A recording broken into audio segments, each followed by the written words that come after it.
सभी को नमस्कार। स्वदेव भूगोल कुचामन सिटी में आपका स्वागत है। और आज हम थोड़ी सी चर्चा करेंगे इस लेब असिस्टेंट भर्ती परीक्षा 2026 को लेकर के, क्योंकि अगर जैसे ही आलोक राज सर का ट्वीट आता है उसमें हम एक नई अपडेट देखते हैं। एक तो जो अभी हाल ही में जो ट्वीट आया है उसमें एक तो उन्होंने जो परीक्षा तिथि है उसको लेकर के ट्वीट किया है। तो जो स्टूडेंट काफ़ी कन्फ्यूजन में हो रहे थे, क्योंकि उनके जो पूर्व में जो ट्वीट आए हुए थे ना, उसमें उन्होंने जो परीक्षा तिथि है वो परीक्षा तिथि बताई थी कि हम इसकी परीक्षा है वो या तो मार्च में या फिर अप्रैल में या फिर मई में करवाएंगे। तो स्टूडेंट काफ़ी कन्फ्यूजन में थे कि कौन से महीने को हम टारगेट रखें और उसके बाद में अपनी एक सफिशिएंट जो रणनीति है वो बना करके इसकी तैयारी करें। तो वो जो एक असमंजस वाली स्थिति थी उसको, हाँ, उसमें हमारी को एक क्लियरिटी मिल गई है, क्योंकि उनका जो अभी ट्वीट आया है उसमें उन्होंने कह दिया है कि बिल्कुल हम मई मंथ में इसकी एग्ज़ाम है वो कंडक्ट करवा रहे हैं। तो अब इसमें स्टूडेंट को यही मानना है कि हमारी जो एग्ज़ाम है वो स्टार्ट में ही हो रही है। मई स्टार्ट में अपनी एग्ज़ाम को टारगेट मानते हुए जो 4 महीने हैं उसकी एक रणनीति तैयार करनी है और उसी हिसाब से आपको प्रॉपर तरीके से इसकी तैयारी करनी है, ठीक है ना।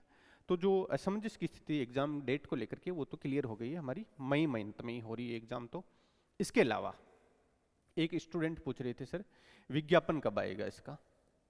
तो देखो, इसका जो विज्ञापन है वो अपने को जनवरी मंथ में स्टार्टिंग में ही देखने को मिल जाएगा, क्योंकि उनकी जो एक्सरसाइज है वो ऑलमोस्ट डन है। तो जनवरी 26 में हमारे को इसका प्रॉपर तरीके से जो विज्ञापन आना है वो देखने को मिल जाएगा। उसके बाद में स्टूडेंट पूछ रहे थे, सर ये OTR क्या होता है, उन्होंने पहले देखा होगा कहीं। तो इसका मतलब होता है वन टाइम रजिस्ट्रेशन।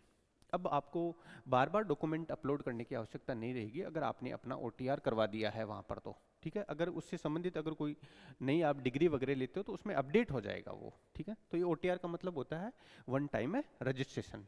अब ये कब होगा इस लेब असिस्टेंट के लिए, तो अपने को तो यही मान के चलना है कि ये भी हमारा जनवरी में ही शुरू हो जाएगा और यहाँ अपना OTR हो जाएगा। क्योंकि अब की बार OTR का सिस्टम लागू इसलिए करा है क्योंकि काफ़ी स्टूडेंट है जो या तो जो अपनी डिसेबिलिटी का जो प्रमाण पत्र है वो थोड़ा सा गलत बना रहे हैं। तो एक तो अगर पहले कई बार क्या होता है, स्टूडेंट सीधा अप्लाई करता था उसमें कि हाँ हम डिसेबिलिटी में काउंट हो रहे हैं, और सर्टिफिकेट उसके बाद में उनको नहीं तो मेरिट है उनको तैयार करने में कई समस्याओं का सामना करना पड़ता। उन्होंने अब की बार क्लियर कह दिया कि जो आपकी डॉक्यूमेंट है, ठीक है, जिनको आप अप्लाई कर रहे हो कि परीक्षा फॉर्म में कि हम OBC के हैं तो OBC का सर्टिफिकेट आपको अपलोड करना होगा। अगर आप कह रहे हैं कि हम 12th पास है तो 12th पास की मार्कशीट दिखानी होगी। आप कह रहे हैं ग्रेजुएशन है तो ग्रेजुएशन की मार्कशीट वहाँ पर अपलोड करनी होगी। तो जितने भी आपके उस एग्ज़ाम से रिलेटेड जो डॉक्यूमेंट रहेंगे या आप उसमें शो कर रहे हो फॉर्म भरते समय, तो वहाँ आपको ये OTR में सारे के सारे डॉक्यूमेंट है वो अपलोड करने होंगे, ठीक है। वो एसोसिएशन जो हमारी ID होती है उसके माध्यम से वो अपलोड हो जाएंगे। मित्र वाले के पास में जाओगे तो वो सारी चीज़ें आपको कंप्लीट करके दे देगा, ठीक है ना। तो एक तो ये चीज़ OTR वाली ये भी अब की बार लागू है इसमें। और उसके बाद में इसमें परीक्षा तिथि अपनी हो ही गई मई मंथ, विज्ञापन भी इसमें जनवरी में देखने को मिल जाएगा और OTR भी इसमें यहाँ हो जाएगा, ठीक है। अब इसमें कई स्टूडेंट पूछ रहे थे कि सर आयु कितनी चाहिए, तो आयु इसमें 18 से 40 वर्ष चाहिए, ठीक है। तो कोई स्टूडेंट जैसे 18 का नहीं हुआ तो थोड़ा सा चिंतित ना हो, 2-4 महीने में अगर होने वाला है तो आई थिंक मैं ऐसा सोच पा रहा हूँ या जैसे पूरा अनुभव है पूर्व के आधार पर बता पा रहा हूँ कि आपकी अगर जनवरी में अगर एडवर्टाइजमेंट आ जाती है तो या तो 1 जून से आपकी एज काउंट की जाएगी, ठीक है, और या फिर आपकी 1 जनवरी 27 से। तो मेरे हिसाब से तब तक तो स्टूडेंट जो है 12th पास वाली उनकी एज यहाँ पर 18 साल हो ही जाएगी, ठीक है ना। तो जो एज वाले पूछ रहे थे, बाकी ये लेते हैं ये लेते हैं, ये चीज़ तो अपने को एडवर्टाइजमेंट में क्लियर हो जाएगी, लेकिन संभावना यहाँ थोड़ी सी ज़्यादा लग रही है, ठीक है। बाकी हो सकता है ये भी हो, लेकिन यहाँ थोड़ी सी ज़्यादा संभावना लग रही है। और न्यूनतम 18 साल आपका होना चाहिए। अगर 18 साल से अगर कोई डेट दे रखी है अगर फिर भी नहीं हो रही हो तो आप इसके लिए एलिजिबल नहीं हो पाओगे। अगर फॉर्म भी भर दिया तो फाइनल जब डॉक्यूमेंट वेरिफिकेशन होगी उसमें आपसे फिर एक फॉर्म भरवाया जाएगा, वहाँ पर एज कैलकुलेट करते समय आप उसमें योग्य नहीं माने जाओगे, ठीक है। मेरा तो ऐसा भी देखा हुआ है, अगर 5-5 10-10 दिन भी अगर कम पड़े हैं ना तो भी सिलेक्शन होने के बाद में भी उनको अयोग्य ठहरा दिया जाता है। तो एज आपकी होनी चाहिए, बिल्कुल कंपलसरी है। शैक्षणिक योग्यता में जो स्टूडेंट पूछ रहे थे कि सर लेब असिस्टेंट के लिए शैक्षणिक योग्यता क्या होनी चाहिए, तो अपन ज्योग्राफी की बात करेंगे। ज्योग्राफी में आपके पास 12th में भूगोल सब्जेक्ट होना चाहिए। अगर आपके 12th में ज्योग्राफी सब्जेक्ट है तो फिर आप इसके लिए एलिजिबल माने जाओगे, ठीक है ना। और जो बाकी की सामान्य ज्ञान की बात है, हिंदी जो हमारी कल्चर वगैरह का, उसका नॉलेज तो आपको होना ही चाहिए, देवनागरी का।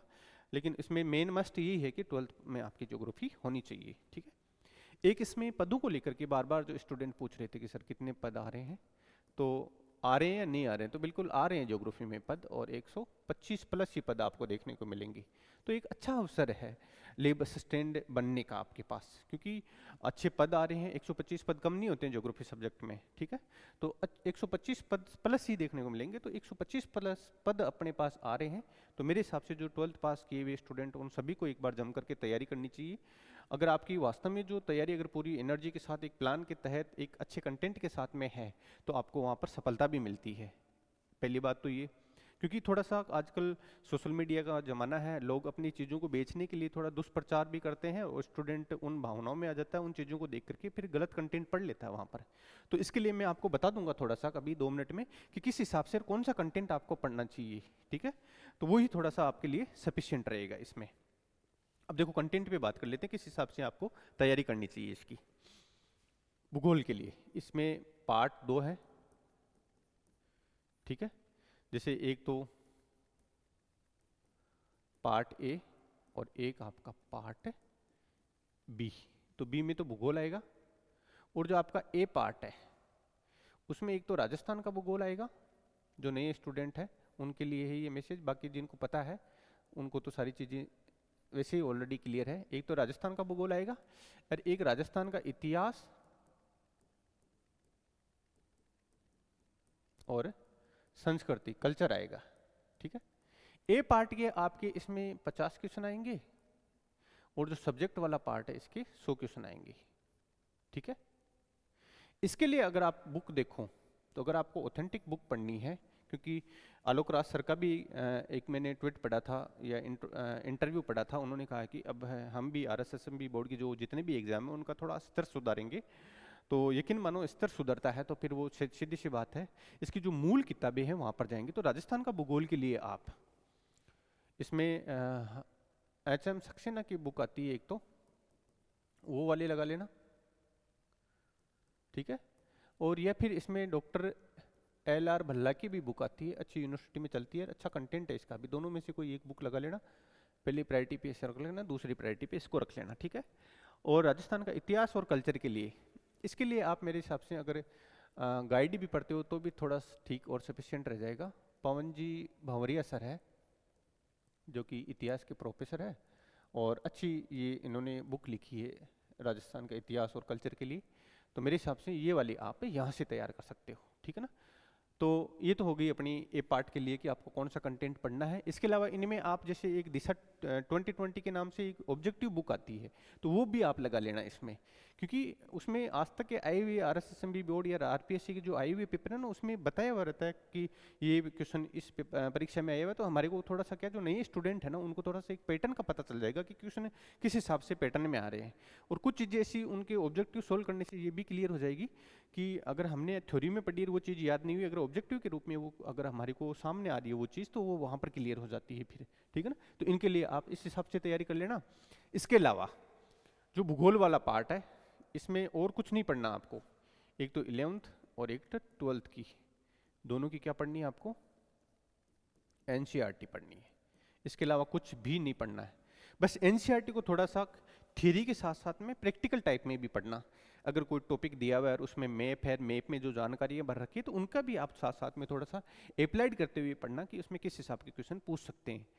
और इसके साथ साथ में थ्योरी है, उसको लाइन टू लाइन अच्छी तरीके से याद करनी है विथ कॉन्सेप्ट। और वो आप जब मैप यूज करोगे ना, तो सारी चीज़ें वहाँ पर आपकी अच्छे से क्लियर हो जाएगी। तो इसमें आपको सिर्फ इसकी 3 बुक आती है, 2 थ्योरी और 1 प्रैक्टिकल, और इसकी भी 3 बुक आती है, 2 थ्योरी और 1 प्रैक्टिकल। इसके अलावा आपको ज्योग्राफी में कुछ भी नहीं पढ़ना है। NCERT की बुक है वही बुक लगानी है आपको। बस थोड़े मैप और अप्लाइड वाले क्वेश्चन है, उन पे थोड़ा सा आप अच्छी तरीके से फोकस कर लेना। बाकी पूरा का पूरा 100% आपका जो पेपर है ना, वो इन दोनों की बुकों से ही क्लियर हो जाएगा। कुछ जो मार्केट में ये गाइड आएगी, तो कहाँ गाइड पढ़ने की जरूरत है जब आपके पास ऑथेंटिक सोर्स पड़े हैं और अच्छा कंटेंट दिया हुआ है, उनमें विथ में अच्छी सी चीज़ें को समझा रखा है। गाइड वाले तो फिर भी अगर इसको कॉपी करके लिखते तो कुछ चीज़ें छोड़ देते, तो यहाँ पर आपको बस और कुछ नहीं पढ़ना है ज्योग्राफी में, इनको अच्छी तरीके से याद कर लेना आप। तो फिर भी अगर आपको लगे कि सर थ्योरी तो पढ़ ली लेकिन थोड़ी सी क्वेश्चनों की अगर प्रैक्टिस की बात हो जाए, तो इसमें जो हमारी टीम है स्वाध्याय भूगोल, इसके लिए हमने एक प्लान करिए, पहले शुरू कर दी थी टेस्ट सीरीज लेकिन बीच में होल्ड कर दिया था, उसको वापस शुरू कर रहे हैं। और ये जो हमारी टेस्ट सीरीज है वो 6 जनवरी से हो जाएगी शुरू, ठीक है। कल शाम को आपको इसका जो टाइम टेबल है वो भी मिल जाएगा, ठीक है। और वीक में शुरू में तो वीक में 2 टेस्ट रख रहे हैं, उसके बाद में वीक में 3 टेस्ट रखेंगे। इस प्रकार इसमें टोटल जो हमारी टेस्ट सीरीज है,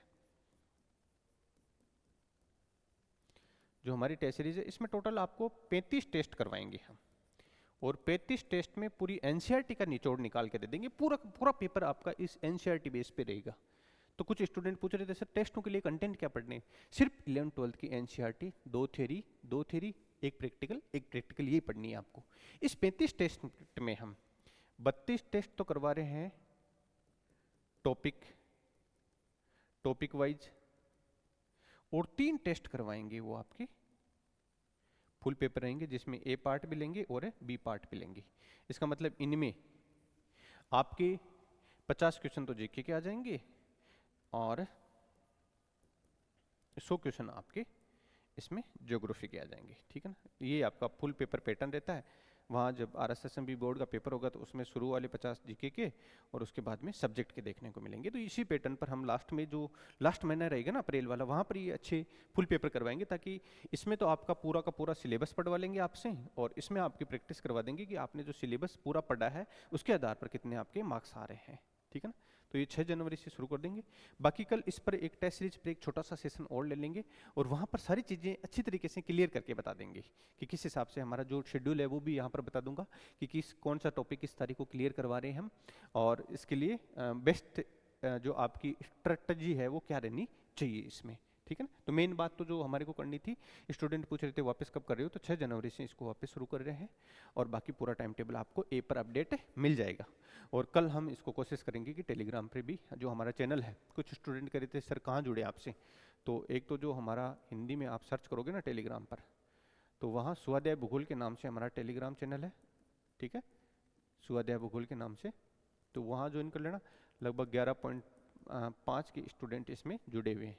अगर यहाँ सर्च नहीं करो तो इस वीडियो की डिस्क्रिप्शन में भी मैं लिंक डाल दूंगा टेलीग्राम चैनल का, तो वहाँ जुड़ जाना, बाकी सारी अपडेट आपको वहाँ पर मिल जाएगी।